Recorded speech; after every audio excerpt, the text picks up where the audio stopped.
Donc, shalom, shalom, est-ce que vous m'entendez? Attendez, Shalom, mon petit frère, on t'entend. ok. Shalom à tous, shalom Rabbanit, Mama Rogacienne, shalom Rabbi Binyamin, shalom Mama Papa Kitoko, shalom Tsiaba Pueto, shalom Rabbi Yosef Raïm, Shalom, shalom, shalom. shalom et shalom Rabbi Ramazani et Shalom, Rabbeinu. shalom. Nous allons commencer, vu que on est quelques semaines de Pessah. Donc, nous allons voir les halachot. Alors, c'est des lois qui vont concerner la fête de Pessah. Et c'est présenté, ou en tout cas, c'est abordé par le sage Rabbi Ben Ishraï, Rabbi Yosef Chaim, de Hachem. Donc, dans son livre Halachot, justement, ça parle des lois. Et nous allons voir comment se passe, en tout cas, comment il aborde ces halachot-là. Nous allons voir assez vite, pas assez vite, mais on va aborder les sujets pour que vous ayez une vision globale, que nous ayons une vision globale, mais après, on va rentrer dans les détails dans les prochaines semaines pour certains aspects, certaines spécificités de Noussar Afriki. C'est toujours dans la même idée que Penishraï, mais on va, Bezat Hashem, avoir notre propre aussi spécificité. Alors, je ne peux pas l'enregistrer, en tout cas le faire live sur YouTube, mais je vais l'enregistrer sur l'ordinateur et je vais l'envoyer à Chief of Finance pour que nous puissions en fait du coup faire le poster sur Internet pour celles et ceux qui veulent revenir sur ces notions-là. Donc, du coup, on va commencer, mais avant de commencer, du coup, je vais poser la question, qui connaît Pessah, en tout cas, qui a déjà vécu ce qu'on appelle la fête de Pessah, Pâques, mais dans le domaine de la Torah. Je ne vais pas dire juif, mais dans la Torah. Qui est-ce qui a déjà passé le aussi d'ailleurs de A à Z? Shalom, shalom, Rabbanit Karine. Oui, Shalom, shalom. shalom, Rabbanit Catherine aussi. Donc, c'est pour avoir une ordre d'idée, pour savoir qui c'est qui a Shalom. passé ce Shabbat. Le Shabbat, oui, c'est un Shabbat aussi d'ailleurs, mais le Pessah avec le Seder de Pessah, c'est-à-dire l'ordre, la passation de Pessah selon, bah, on va dire, la Torah. Et qui n'a jamais encore participé vraiment, peut-être, pour aller un peu plus vite. Shalom, shalom, Tiff. Moi, je n'ai pas encore participé dans ma vie pour l'instant. D'accord, ok, Moi de même, au sein de la Torah, pas encore. d'accord, ok. Rabbi Yosef Rahim aussi, ok, ça marche. Et il faudrait qu'on se parle des Hashem, pas demain, mais la semaine prochaine pour les choses des Hashem. Rabbi Yosef Rahim aussi, c'est pas bon, Bezat Hashem. Ok, donc attendez, je vais juste mettre l'affichage comme ça, ok. Et ok. Mhm. Moi, je préciserais que j'ai essayé de le faire à titre personnel en suivant des petits livrets de Pessar. Ça remonte à quelques années où j'avais essayé, à mon humble niveau, de faire Pessar comme je le Mhm. pensais Mhm. selon le livret. D'accord, Razak ou Baruch.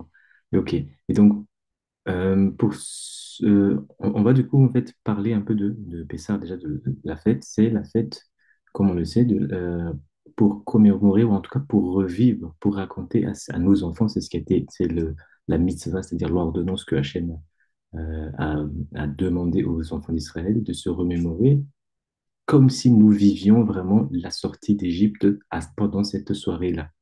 Donc, c'est la sortie d'Égypte, c'est la fameuse histoire que toute personne, on va dire, sur Terre qui a entendu parler, on va dire, ce qu'on appelle la Bible, mais c'est la Torah, ils connaissent. Donc, en fait, les enfants d'Israël euh, vont commémorer le Pessah, Pâques. Justement, Pessah, ça veut dire quoi? Passer au-dessus. Lorsque Hachem est passé au-dessus de, de Égypte, on va dire ça comme ça. Oui, oui, Passar, il a sauté au-dessus. C'est ça ce que ça veut dire, Passar. Oui, donc c'est cette fête-là qui va être ordonnée aux enfants d'Israël et qui a été ordonnée dans la Torah. Il y en a trois des fêtes qui ont été ordonnées dans la Torah, c'est Pessah, Shavuot et Sukkot.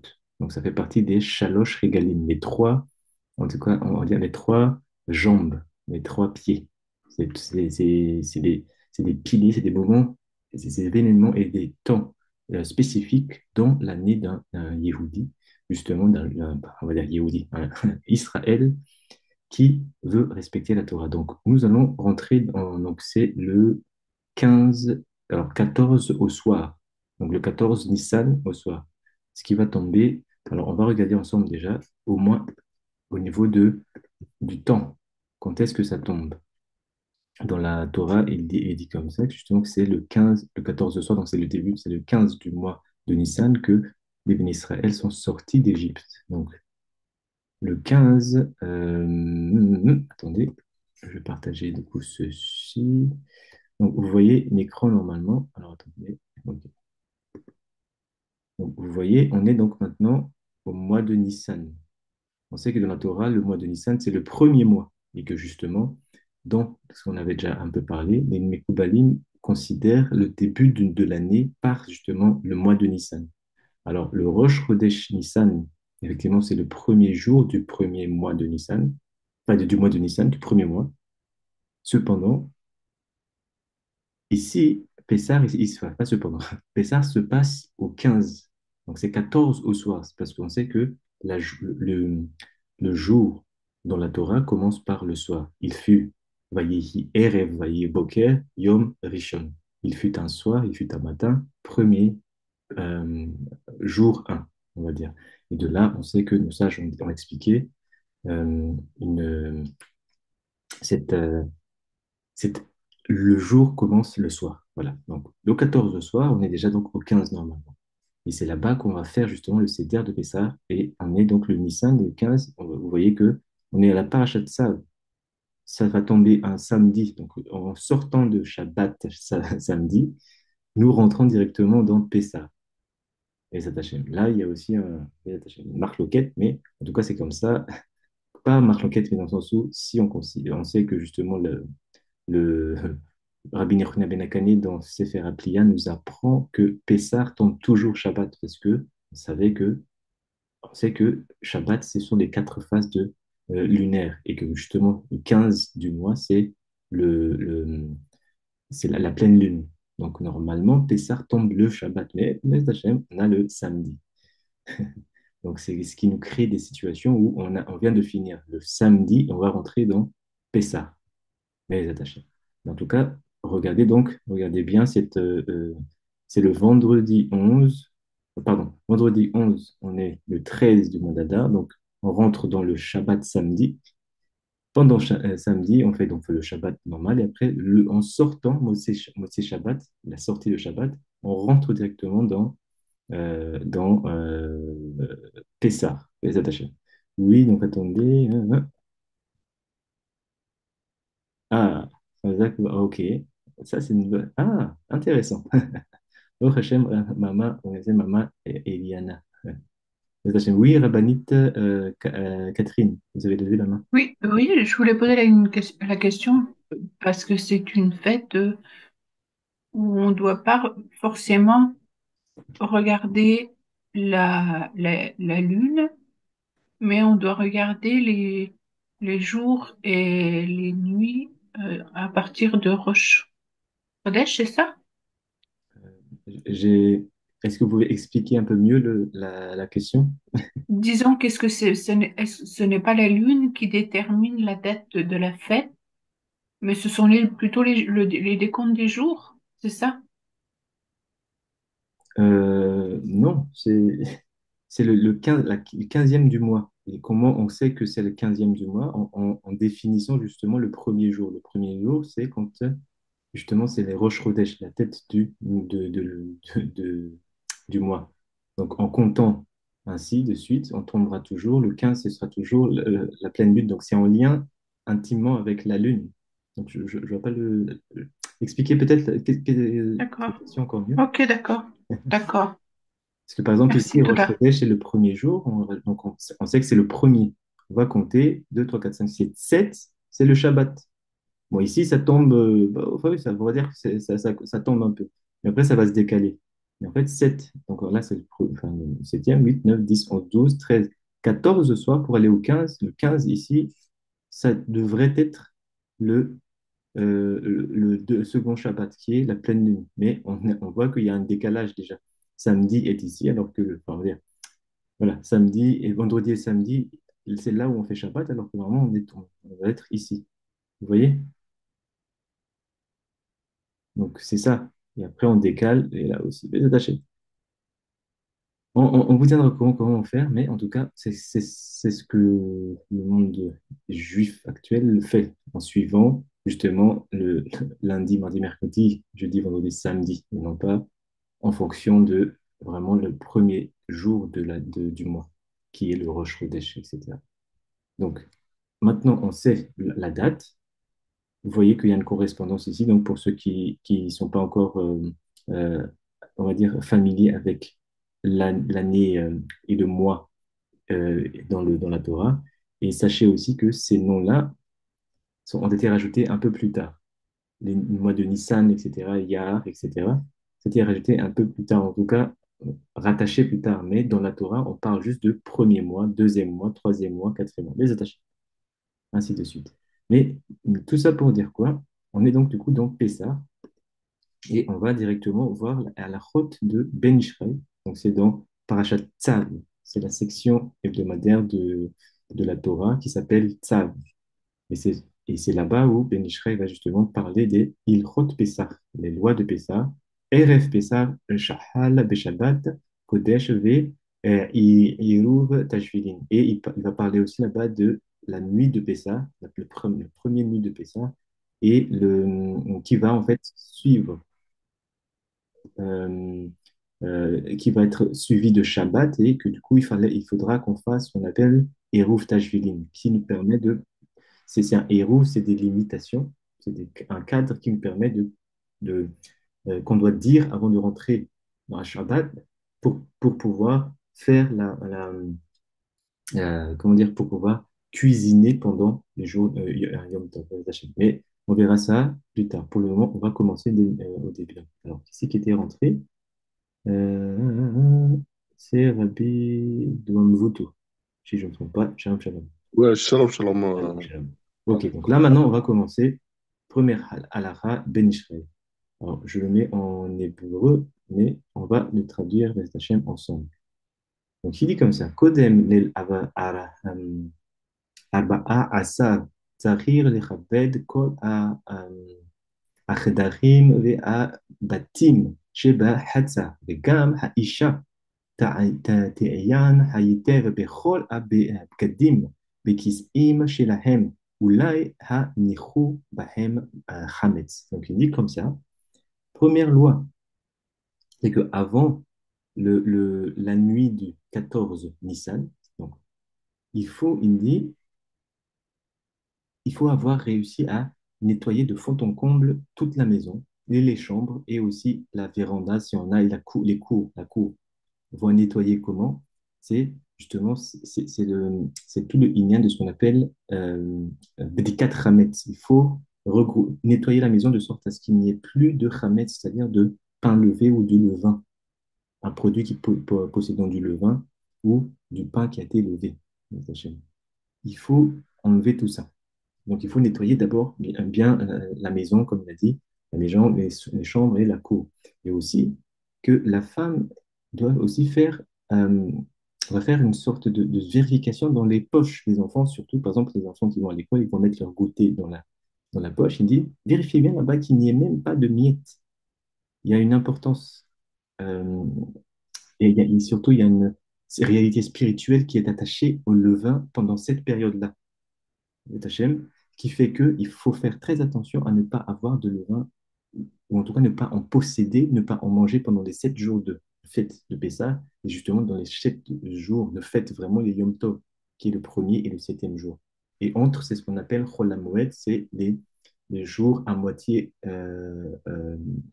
profanes et en même temps à moitié Kodesh, sanctifié.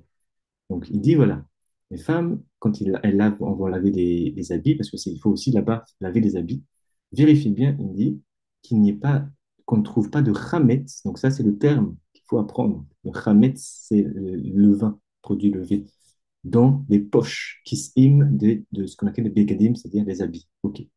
يفيل السفاك سخير للدوג ou les hôtes. Et même si on se dit, on a un safek, normalement dans la Torah, lorsqu'on a un safek, c'est quoi un safek? C'est des doutes concernant une situation, on ne le fait pas. Mais ici, il dit, même si on a un doute, si peut-être qu'on a déjà nettoyé ou pas, si on a un doute là-bas, il faut encore vérifier. Va vérifier si tu as un doute, pour que justement il n'y ait pas de doute. ואז בתחילת ליל 14 בודקים את החמץ לאור הנר. אחר צאת הכוכבים תחף מיד. Donc après, il dit comme ça, quand est-ce qu'on doit faire maintenant la mitzvah? Il y a une première mitzvah avant de rentrer dans la fête, c'est ce qu'on appelle bedikat chametz, c'est-à-dire on va chercher, on va, oui voilà, on va chercher ces chametz-là. On le fait lorsqu'on est à Tzet HaKochavim. Tzet HaKochavim, c'est quoi? Alors attendez, c'est l'apparition des étoiles. Il faut regarder dans sa région, dans chaque région, mais on va regarder ici dans Kalji. Utilisez ce site. Vous voyez par exemple, ici, bon, c'est la ville où je suis, Altkirch, et donc du coup, il dit là-bas, Tzet HaKochavim. Vous voyez ici. Je regarde donc actuellement, le Tzet HaKochavim, c'est-à-dire l'apparition des étoiles, est à 19h31. Il dit, dès qu'on arrive à 19h31 et une seconde, commencez la mitzvah. Il ne faut pas attendre.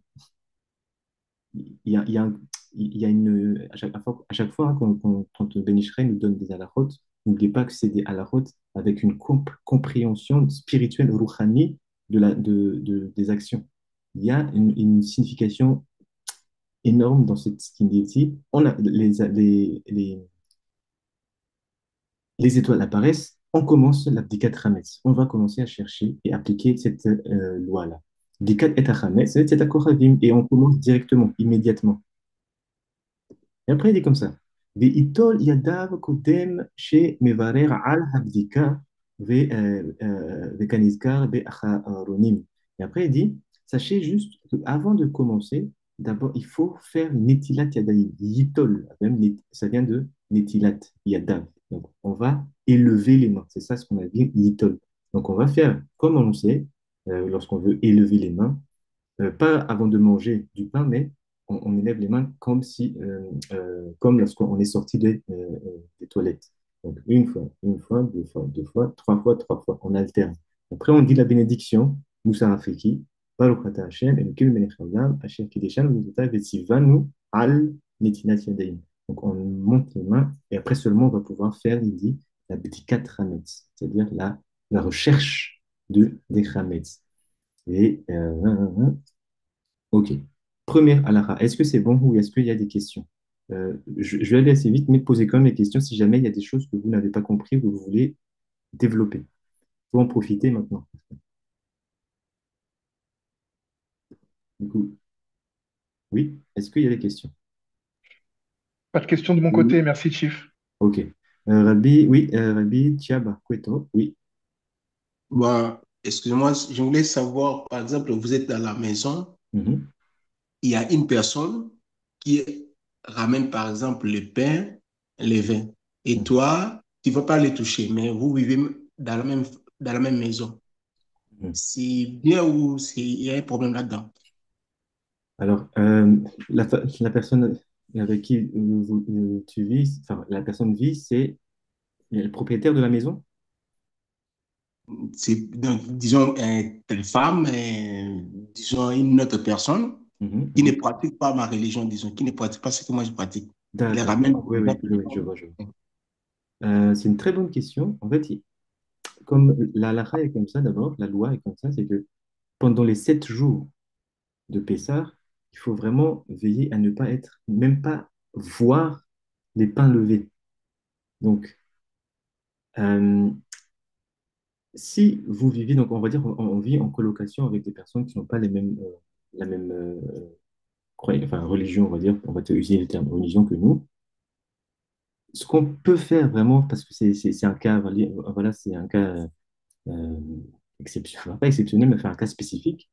Vous avez votre chambre, propre chambre.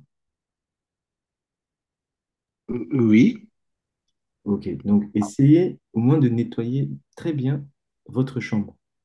Parce que vous pouvez pas, on n'impose pas notre, notre pratique aux autres, même si, voilà, oui. on sait que c'est très compliqué, mais au moins, au minimum, rangez et lavez très méticuleusement votre chambre, Hachem, et aussi essayez, et vous partagez la cuisine aussi, c'est ça? Bon, disons, c'est pas qu'on partage, je suis avec ma femme, mais elle ne pratique pas ma religion, disons. Mhm, mhm. C'est ça le problème, j'aimerais savoir. D'accord. Euh, donc, première chose qu'on pouvait faire d'abord, c'est essayer de discuter, de voir si elle pourrait, pendant 7 jours au moins, enfin, ne pas rapporter de levain, parce qu'il faut expliquer. Si elle comprend, Baruch Hashem, c'est la meilleure des choses. Si elle comprend pas, ben, il faut pas forcer, il faut juste, enfin, au moins faire attention et que pendant ces 7 jours-là, c'est vous qui faisiez Hmm. qui ferez votre propre nourriture et vous ferez attention à vos ustensiles. Vous aurez votre propre assiette, votre propre marmite, etc. En tout cas, à ce Hmm. moment-là. Parce que là, Hmm. il y a des halakhot où on va en fait cachériser, parce qu'il y a des choses comme ça aussi, on va y arriver, mais il faudra utiliser des ustensiles spécifiques pour les 7 jours de Pessah. On pourra réutiliser les ustensiles qu'on avait pendant l'année, mais il faut d'abord les cachériser. Et là, il y a des manières de le faire, les Hachem, mais on va y arriver, c'est dans cette loi-là. En tout cas, ça, c'est la première chose que vous pouvez faire. Déjà, c'est de discuter, essayer d'échanger pour voir s'il y aurait une possibilité de faire ça pendant 7 jours, les Hachem. C'est juste 7 jours sur, euh, sur 365 jours, les Hachem. Attendez Ah, juste mais- une ah, minute. merci. Pas de souci, pas de souci. Juste, je dis juste que je suis en live.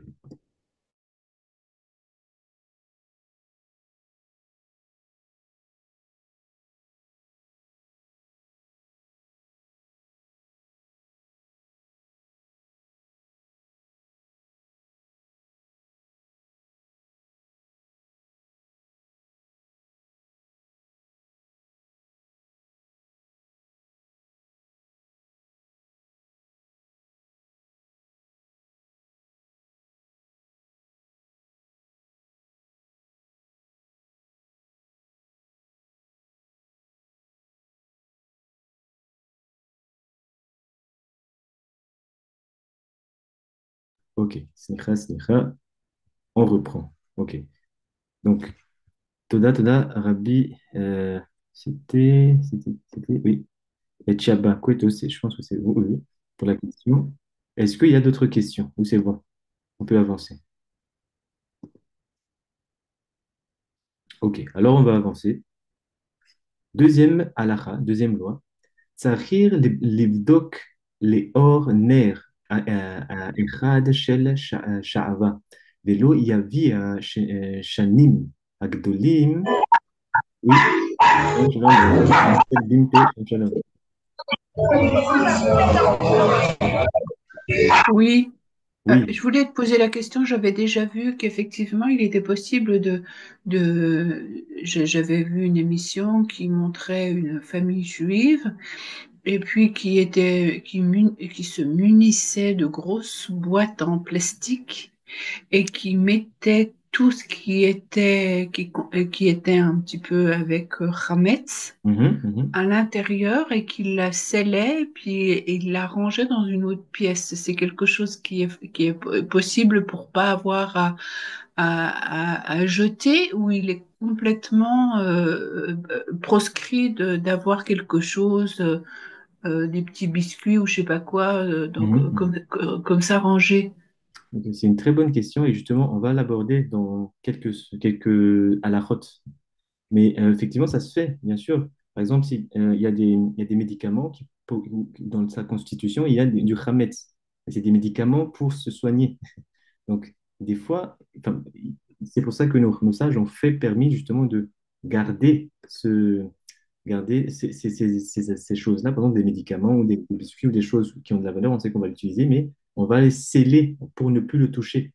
Et D'accord. c'est vraiment fermé à clé. On ne touche pas cette boîte-là ou cet endroit-là où on a mis ces boîtes de Hametz et on va les rendre efficaces. C'est-à-dire que il y aura plus ce ne sera pas nous les possesseurs. Shalom, shalom, Rabbi Emmanuel.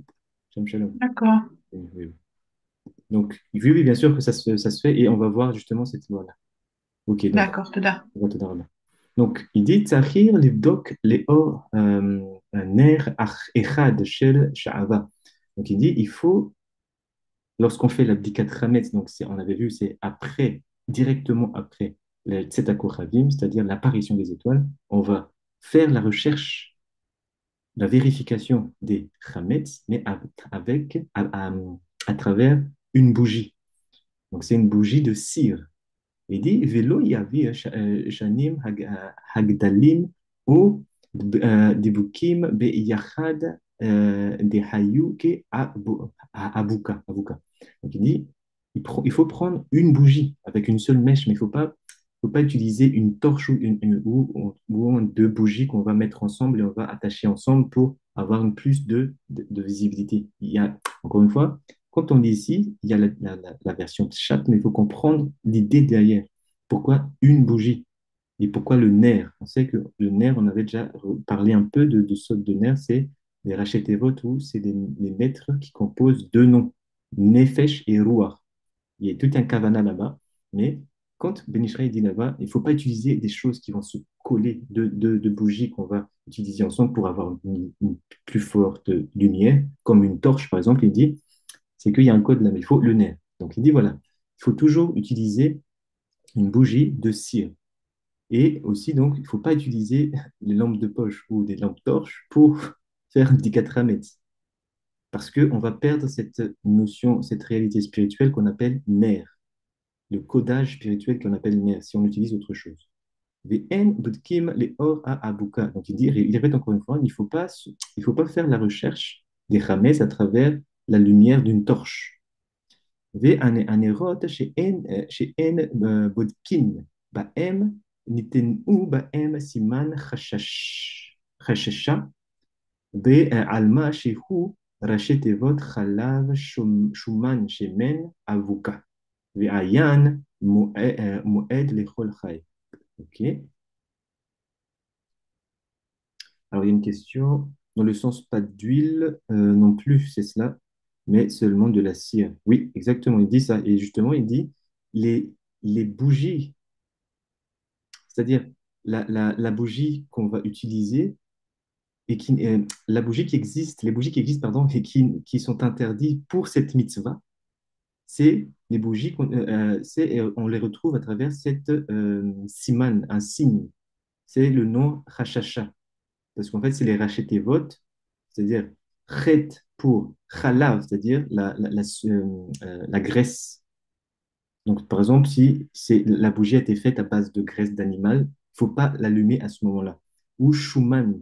Shuman, c'est la suif. On va dire que chalav, c'est la suif, shuman, c'est la graisse animale, et abuka, c'est justement tout ce qui, on va dire, ce qui permet de faire une torche. Ces choses-là, il ne faut pas les utiliser pour faire cette mitzvah de Zikat Hametz. Il faut utiliser la cire, les attachés. Et là-bas, il dit, va voir dans Moed Kol Chai pour plus de détails par rapport à cela si quelqu'un veut creuser cette question en détail. Ok. Après, il dit, והנרות הבאים בזמן הזה לעירנו pardon, אירופה הם של חלב ואין מדליקין בהם. Et il dit, Ben Ishraï, à l'époque, à leur époque, dans leur ville, dans sa ville qu'on appelle Bagdad, en Irak, il dit qu'il y avait des bougies qui étaient venues d'Europe. Vous voyez ici, Europa. Et en fait, ces bougies-là, qui viennent d'Europe, ils utilisent les suifs animales, de la graisse animale. Il dit du coup, parce qu'ils savaient ça, ils n'utilisent pas ça pour faire le madiké. Ils ne vont pas les utiliser pour cette mitzvah. Donc, essayez de voir justement si les composants, avant d'acheter les bougies, regardez ce composant ou en tout cas demander à la personne si on sait vraiment la constitution de la cire. Est-ce que d'où vient la cire? Donc, ces trois-là où il faut vraiment éviter de détacher. OK. Halakha, Guimel. Est-ce qu'il y a une question pour la halakha 2, la deuxième halakha, ou c'est bon?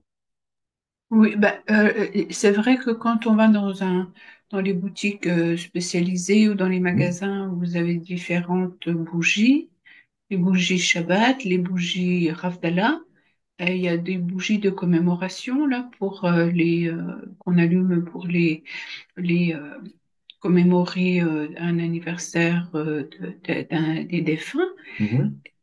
Est-ce qu'il y a encore une autre sorte de ou peut-on utiliser l'une de ces bougies-là qui sont ou pour Shabbat ou pour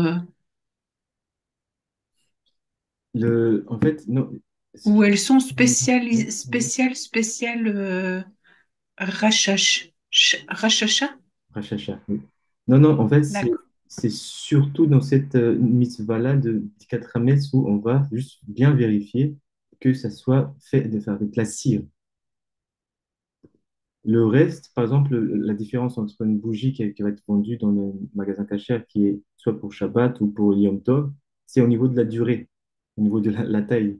Mais normalement, ils utilisent de la cire. Ils ne vont pas utiliser cela. Donc, de Oui, base, parce que on c'est devrait ce que ne je pas voulais. prendre. Oui, d'accord, pardon. Ce que je voulais dire, c'était que si on utilise une bougie qui est justement cachère pour le Shabbat, elle Mhm. va normalement. Normalement.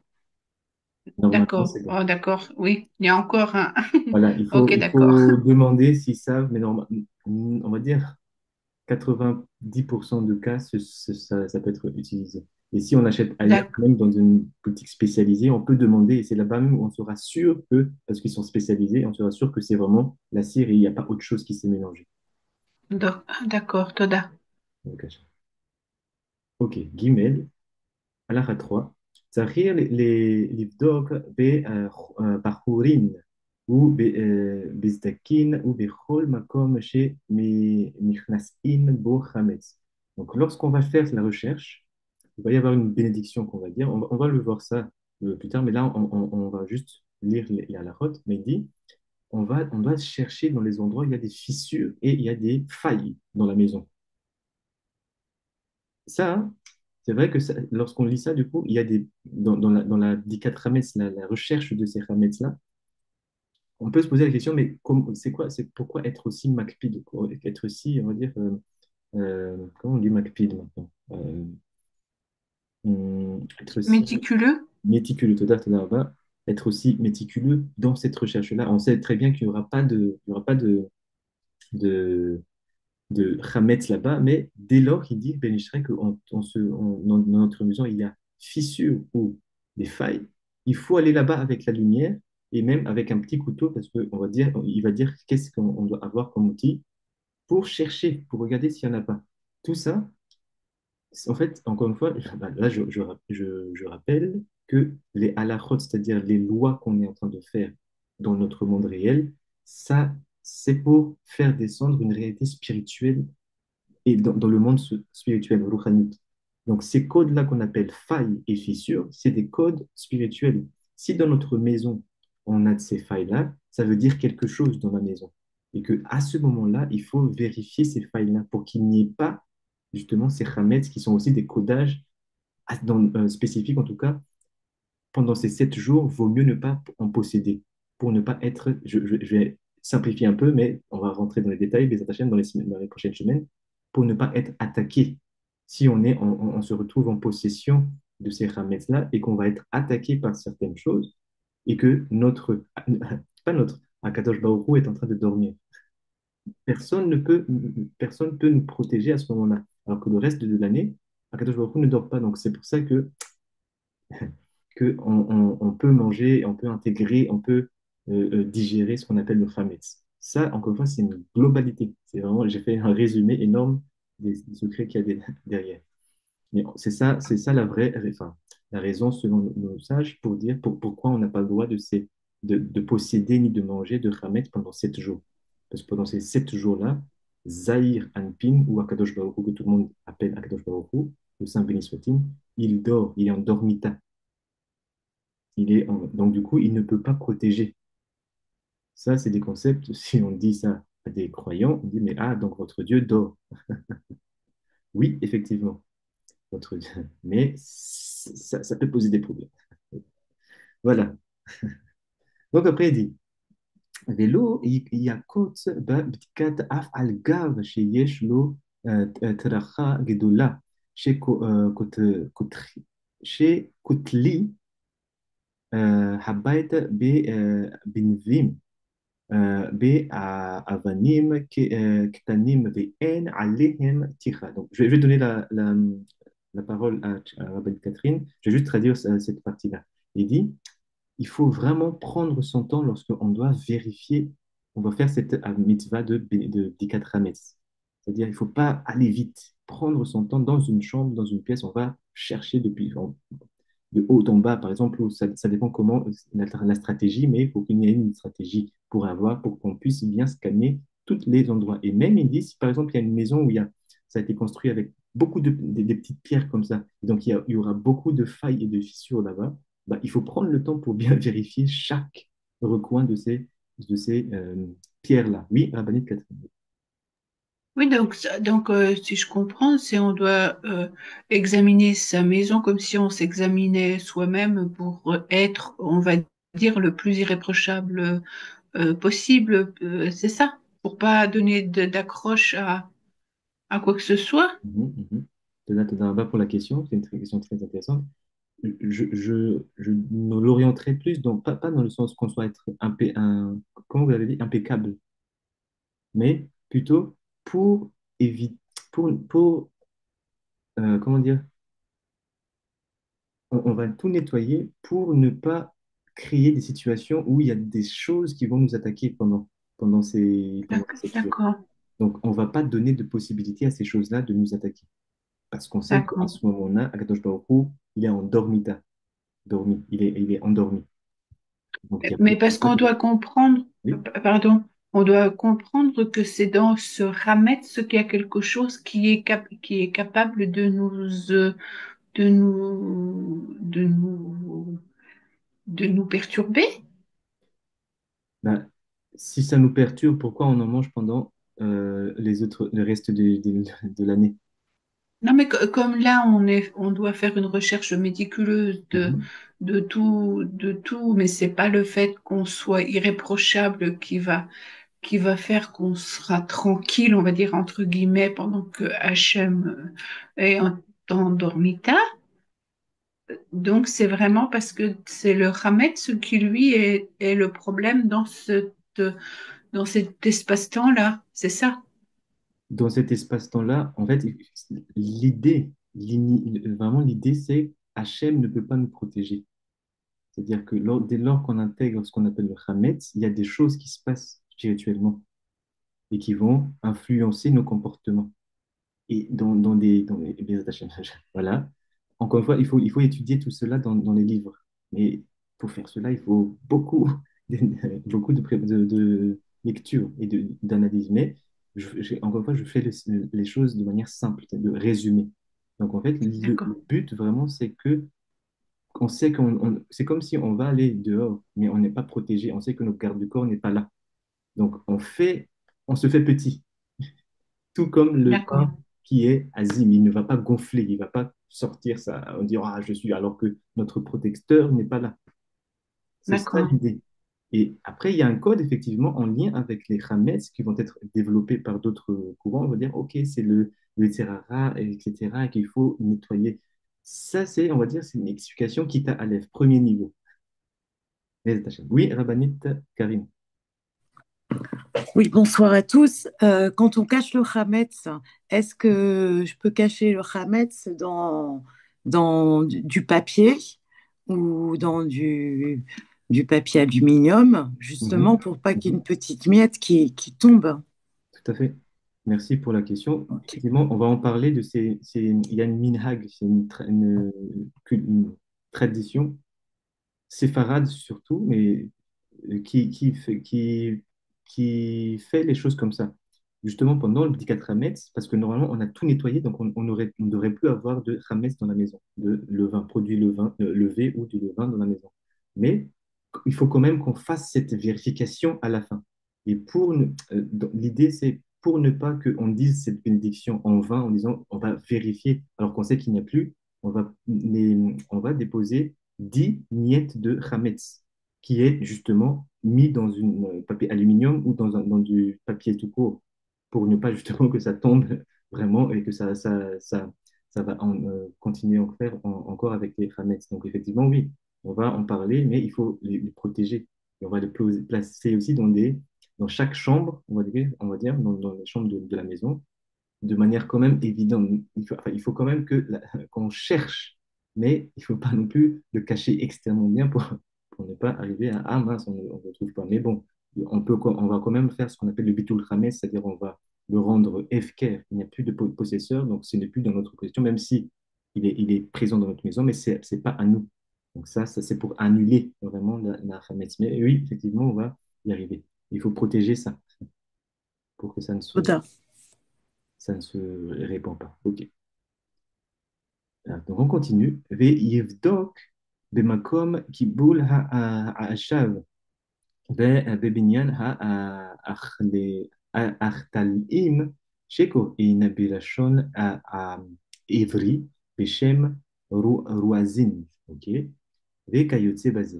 ואם שכח או נאנס ולא בדק בלילה יבדוק ביום תכף מיד אחר תפילת השחר, ותהיה הבדיקה לאור הנר, ורק בהחסדרה שהוראה הרב, אין צריך נר. Donc après, il dit une situation comme ça. Si, par exemple, bon, ça peut arriver que quelqu'un a oublié de faire la petite ramesse, la, la recherche des ramesses pendant la nuit, bah, il devra le faire expressément juste après avoir fini Shaharit. Achar Tfilat Shaharit. Il va tachaf immédiatement après avoir fini Shaharit le lendemain, s'il s'en souvient. Il va s'en souvenir. S'il s'en souvient, il doit le faire directement le matin Shaharit. Et il dit, maintenant il pose la question, du coup, est-ce qu'il a besoin d'utiliser la bougie alors qu'il fait jour? Effectivement, il dit, Tihye Bitka, les or aner. Il doit utiliser toujours la bougie même s'il fait jour. Maintenant, il dit, s'il y a des pièces comme ça, ou la véranda, par exemple, où c'est vraiment bien éclairé par beaucoup de lumière là-bas, il n'a pas besoin de nerfs. C'est-à-dire que tu vas vérifier comme ça, si on va dehors et que, par exemple, la bougie s'est éteinte. On va vérifier. Mais à l'intérieur de la maison, il faut toujours avoir cette bougie-là. C'est pour dire justement que c'est pas forcément la lumière de la bougie qui est représentée là-bas, mais il y a un code avec le nerf. C'est-à-dire Nefesh Ruach, et en plus, on a le Esh qui va avec. Est-ce que c'est bon pour la halakha 3? J'ai une petite question. Oui. Cette bougie, on l'éteint pas. On l'éteint lorsque l'on a fini. Si elle s'est Ah éteinte, si, on a le il y a droit. Ok. un courant d'air, ben on le rallume. D'accord, mais oui, je croyais qu'on devait jamais Donc, éteindre après, si une vous voulez bougie. pas, si vous ne voulez pas l'éteindre, vous ne l'éteignez pas. Pas de souci. D'accord. On n'est pas désattaché. Après, halakha dalet. Lo yitchil shum melacha velo yuchal ad sheyibdok. Là aussi, minhag, en tout cas tradition des Mekoubalim, on ne commence pas un travail ou on ne commence pas à manger si ce n'est après l'abdikat Hametz, c'est-à-dire la vérification des Hametz. Lorsqu'on rentre du coup donc au 14, le soir du 14, euh, quand on dit 14 au soir, vous comprenez bien que c'est le 13 au soir, hein. Je ne sais pas si vous voyez. Non? Attendez, je vais mettre ici. Non. C'est comme ça. Regardez. 14. Le jour du 14 Nissan, il commence quand? C'est-à-dire si on compte Mais au soir, hein. voilà, donc c'est ça. Donc ce qu'il dit ici, attendez, parce que ça peut porter confusion quand on n'est pas habitué, mais attendez, voilà. Donc ce qu'il dit ici, il est où? L'aile, oh, l'aile arba'a asar, la nuit du 14. De- comment vous comprenez ces termes-là? La nuit du 14, Nissan. Eh ben, c'est la nuit du 13 au 14 pour nous. Voilà. Donc ça veut dire c'est ici, la nuit du 13 au 14. C'est là qu'on va faire le petit 4 Hametz. Et le 14, donc il dit, si quelqu'un a oublié la nuit du 13 au 14, donc c'est-à-dire la nuit du 14, il dit, il va le faire le 14, mais immédiatement après avoir fini Shacharit. Et il doit le faire, donc on est déjà dans le jour. Parce qu'on ne va pas faire le petit Hametz pendant Pessah, justement, Chas v'shalom, parce que sinon, justement, on rentre dans l'événement, enfin, dans le fait du Pessah, alors que c'est le premier interdit qu'il faille pas faire, c'est posséder ou manger du Hametz. Donc, c'était juste vraiment pour préciser que tout le monde ait compris que quand on parle de 14, le Leil du Arba'a, Assa des Bénissan, c'est bien le 13 au soir. C'est bon? Les attaches. Oui, Ok. Tout va bien. Donc, on revient. Donc, il dit, voilà, le soir, donc, si par exemple on doit travailler, donc on a l'habitude de travailler ce soir-là, il dit d'abord fini 4 Hametz. Dès qu'on arrive à Tziat HaKohavim, va faire 4 Hametz. Voilà. Et après aussi, il dit ne mange pas avant d'avoir fini ce qu'on appelle 4 Hametz. Maintenant, il dit quelque chose. Ve'ate ema be'alma le'echol perot. Mais après, si, il y a des collations comme ça. Quelqu'un veut manger une collation avant, ou perot mekabetza pat mutar kodem bitka. Et si maintenant quelqu'un il veut absolument il doit manger parce il a très, très faim, il va pouvoir manger un peu de fruits ou de pâtes comme ça, de pain, mais qui ne dépasse pas la taille d'un betza, d'un œuf. Voilà, un œuf ou moins, mais pas plus. C'est ça ce que veut dire kabetza. Comme un œuf. Donc ça, il va l'en manger et après, il va pouvoir, vraiment, si quelqu'un n'arrive pas à ne pas manger, mais l'idéal, il dit toujours, c'est pas l'idéal, mais la halakha, la loi est comme ça, ne mange pas et ne travaille pas avant. Maintenant, si tu as vraiment faim, mange un peu. Voilà. C'est-à-dire que là, il parle à un talmid, on va dire un talmid, chacham, et là-bas, il parle à quelqu'un qui est en cours d'être un talmid, chacham, un tzaddik. וגם אם יש לו עת קבועה ללמוד, לא ילמוד עד שיבדוק. Et après, il dit, même si quelqu'un, depuis toute l'année, à ce moment-là, il étudie quelque chose, donc c'est-à-dire que c'est quelque chose qui est bien installé dans son programme de tous les jours, c'est qu'à partir de cet Akoravim, il va étudier, par exemple, je sais pas, on va dire, il va étudier euh, Télim, même si c'est qu'on n'utilise pas, Télim. Eh ben, il dit, même si c'est installé dans ton programme, il faut d'abord que tu aies fini le petit 4 avant de pouvoir faire ton programme de l'année.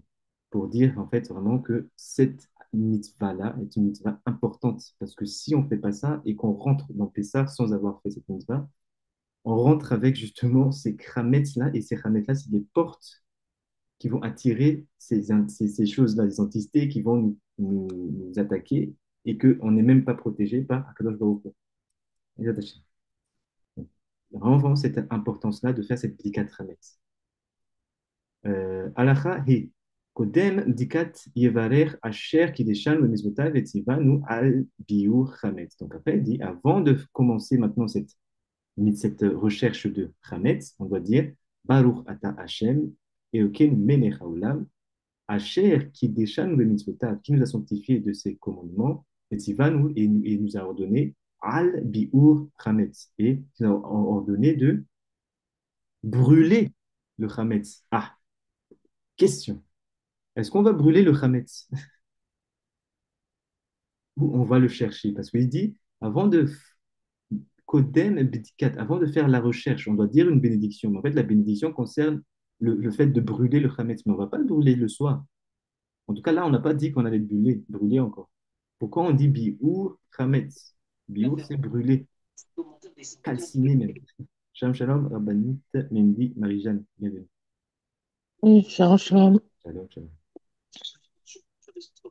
Donc, je pose la question pour celles et ceux pour ceux qui savent, en tout cas, qui ont une idée. Pourquoi on dit bi'ur chametz? On aurait pu dire al bdikat chametz. On peut comprendre avec la présence de la bougie. C'est-à-dire, développer. C'est comme si quelque chose, on le met sous la lumière, en lumière avec la lumière de la bougie. Mhm. C'est comme, voilà, ça y est, t'es repéré, quoi. On t'a démasqué. Oui, effectivement, on peut le prendre comme ça, vu qu'on a démasqué ce qui s'est caché et on l'a vu, on l'a trouvé, effectivement. Et en fait, c'est dans cette idée-là, effectivement, en fait, il dit, juste après, parce qu'en fait, les filles chez Abdika, tzorer à bi'ur, parce qu'à chaque fois, la mitzvah en totalité, ça doit se finir par le fait de brûler le chametz. Mais avant de brûler le chametz, il faut d'abord la chercher. C'est pour ça qu'il dit la mitzvah, la bénédiction qu'on va dire avant de faire la recherche, c'est directement à la deuxième étape de cette mitzvah qui est on va la brûler. On doit d'abord le chercher. Voilà. Donc c'est dans ce que ça va dans le sens de ce qu'a dit la banite Catherine. Après, il dit ואף על גב מצווה זו היא באה מזמן לזמן. אין מברכים עליה שהחיינו. Après, il dit quelque chose. Euh, on sait, il y a un klal, c'est-à-dire un principe dans la Torah que par exemple, les fêtes qui reviennent chaque année, par exemple, fête de Pessah, lorsqu'on va commencer à faire ce qu'on appelle le Seder Pessah, l'ordre qu'on va faire pour justement la fête de Pessah, on va dire Shecheyan, une bénédiction qu'on appelle Shecheyan. Attendez, normalement, vous l'avez dans le livre, le Sidour en français. Mais on va chercher quand même et on va.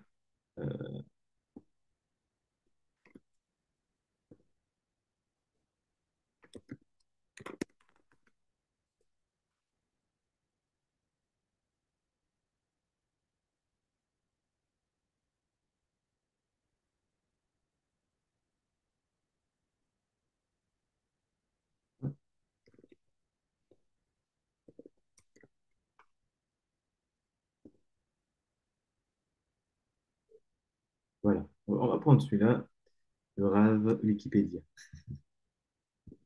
Il explique clairement, on va dire simplement, et on peut comprendre facilement. Attendez.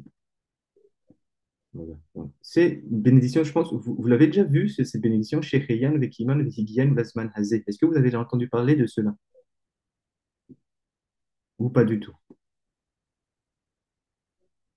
Non.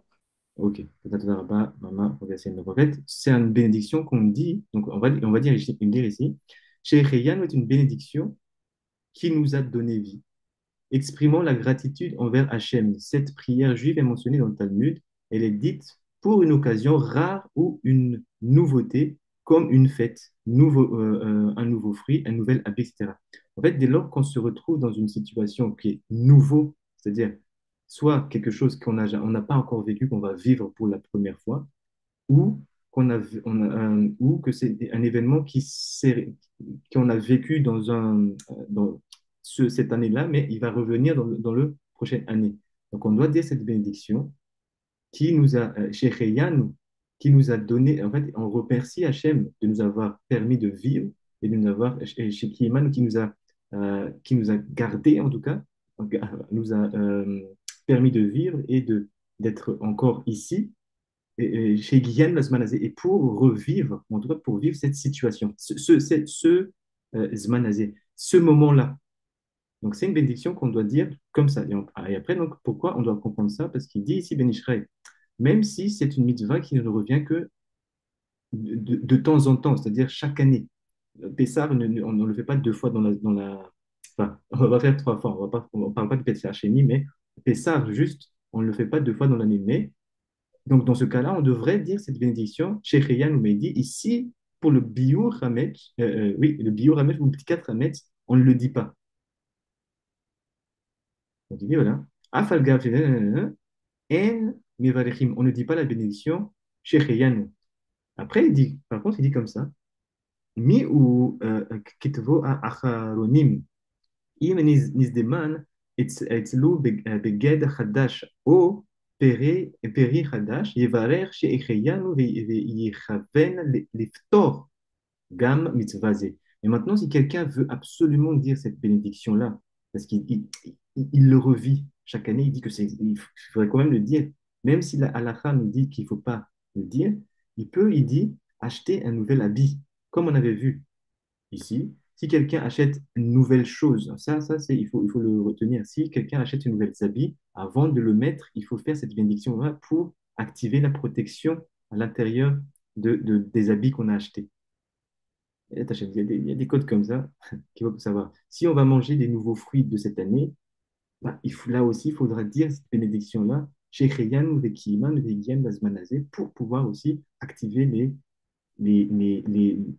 aider en tout cas les amis, les- aider les nefesh, c'est-à-dire les âmes qui sont à l'intérieur, qui sont nouveaux à l'intérieur de nous et que nous allons les aider aussi à s'élever. Donc, cette bénédiction, c'est une bénédiction à savoir.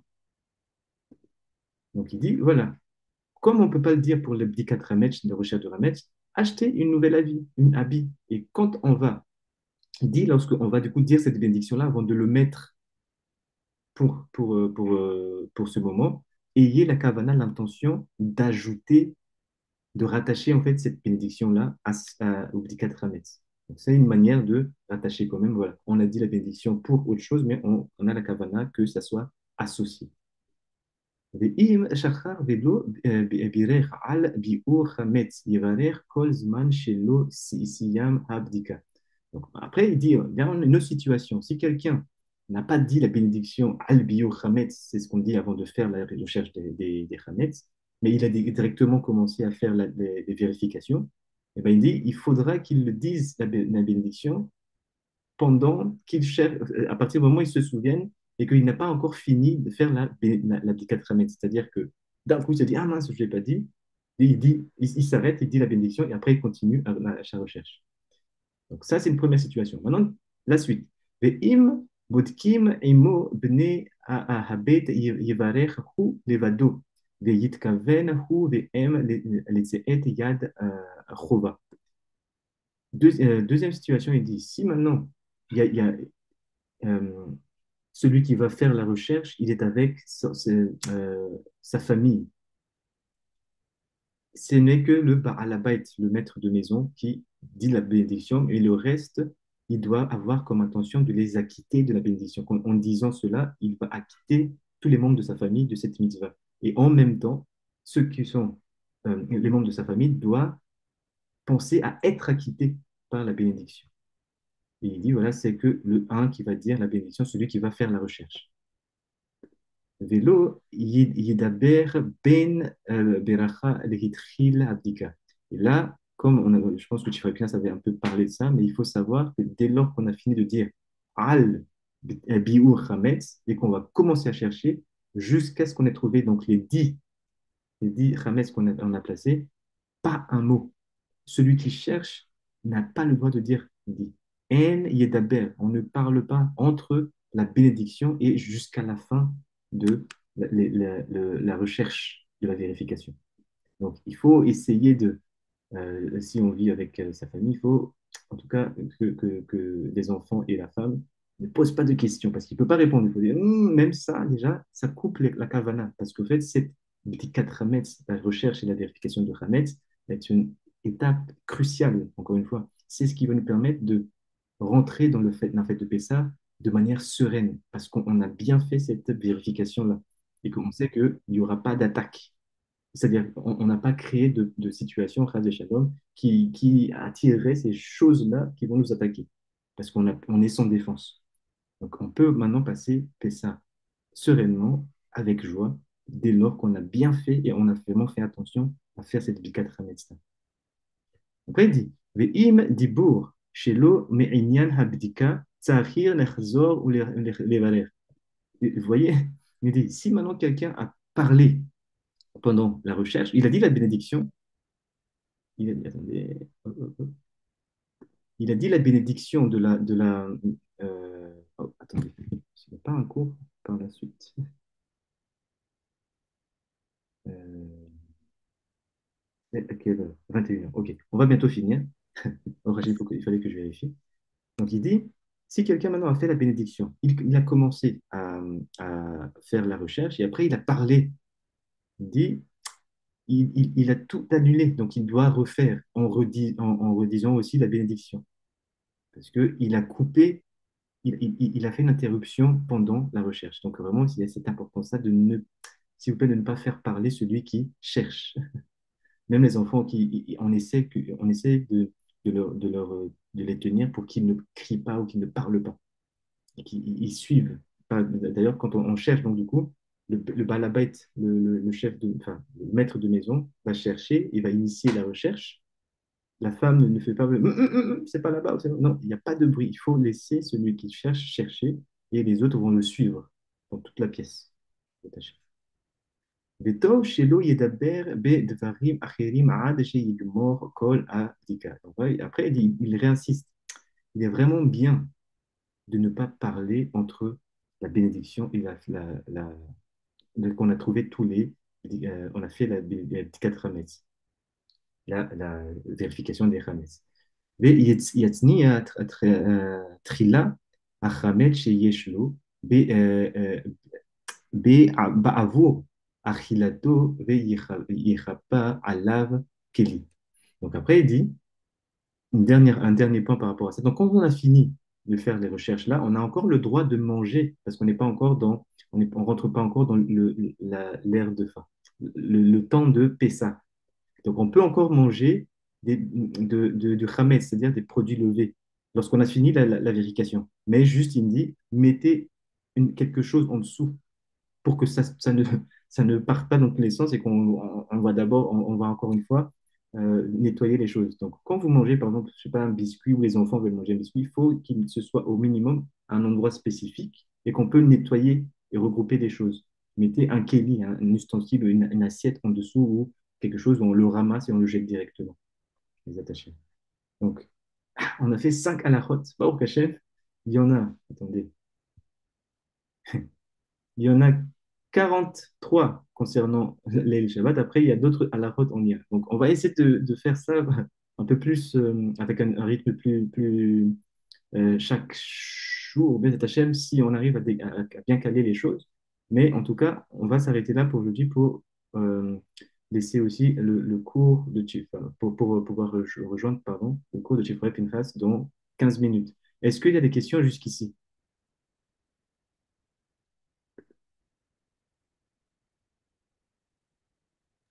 Il me semble que le rabbin, il faisait des certificats pour racheter le Hametz qui aurait été oublié dans la maison. Quel rabbin? Le rabbin de Bordeaux, par exemple. Moi, je suis à Bordeaux. Oui, oui, oui, bien sûr, ça existe, mais justement, on va en parler D'accord, dans les prochaines à la on va en parler. d'accord. C'est effectivement, comme a dit du coup Rabbanit Karine, par exemple, si quelqu'un possède un magasin et qu'il vend du Hermès, c'est son gagne-pain. Il va pas commencer à tout jeter parce que justement, on n'a pas le droit de posséder de Hametz pendant justement les 7 jours de Pessah.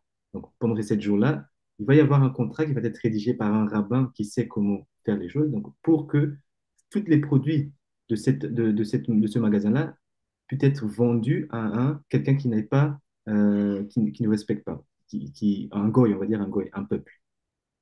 Mais Donc, du coup, à partir du moment où c'est écrit, il y a des contrats. Après, ça dépend de chacun, mais il y a des contrats qui disent, voilà, c'est à toi.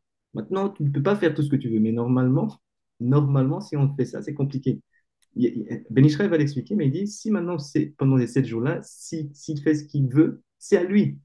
Ça veut dire que ce n'est plus à toi. Donc, il faut trouver un goy qui est, on va dire, qui est de confiance. On sait que voilà, il comprend un peu quand même la situation, donc on utilise et puis, par moyen s'il faut, voilà, pour qu'il puisse garder, mais il ne va pas dilapider toute les attachements. Mais bon, s'il le fait normalement, lorsqu'on l'a vendu, c'est à lui. On n'a pas le droit de dire non, non. Oui, Rabbi Emmanuel. Ok. Et des rabbinim qui disent que, justement, sur le contrat, ils forcent le non-juif à aller, ils donnent les adresses de tout le monde, et ils Mhm. forcent le non-juif à aller prendre chez quelqu'un, chaque année. Nous, c'est Mhm. comme ça qu'ils font ici. Bien sûr, Parce qu'il y avait beaucoup de plaintes, ils disent, ouais, s'il peut jamais venir, c'est pas une vraie vente, tu vois. mhm, mhm. Voilà, on va voir en détail ces lois-là, parce qu'effectivement, c'est le gagne-pain de la personne, donc on peut pas non plus tout dilapider, voilà, ou mettre dans les mains de quelqu'un et qu'après, il n'y a plus rien. Bon, ça arrive, mais il y a toute une manière c'est une toute manière de rédiger ce contrat-là pour qu'il n'y ait pas tout ça d'attaché. Mais Razak pour la question, on va l'étudier, Bezat Hashem, dans les autres à la route. Est-ce qu'il y a d'autres questions?